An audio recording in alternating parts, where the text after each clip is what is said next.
वाहतुकीसंदर्भातलीच पुढची बातमी रस्ते सुरक्षा सप्ताहाची।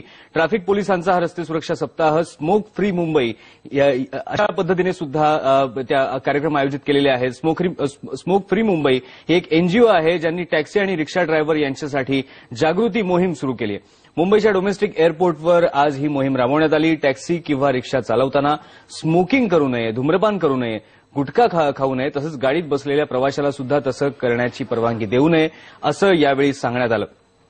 तंबाखू सेवनामुळे होणारे वेगवेगळे आजार आणि त्यांच्या गंभीरतेची जाणीव करून देण्यात आली। टाटा हॉस्पिटलच्या डॉक्टरांनी या मोहिमेत तंबाखू आणि गुटखा सेवनाचे दुष्परिणाम समजावून सांगितले। 3 दिवसांच्या या मोहिमेला टॅक्सी ड्रायव्हर्सनी सुद्धा चांगला प्रतिसाद दिलाय। टाटा हॉस्पिटलनं या ड्रायव्हर्सना हेल्थ चेकअप कुपन्स दिलेले आहेत। त्या अंतर्गत या ड्रायव्हर्सना टाटा हॉस्पिटलमध्ये जाऊन सवलतीत चेकअप करून मिळणार आहे। टॅक्सी युनियन्सनी पण चांगलं सपोर्ट दिले आम्हाला।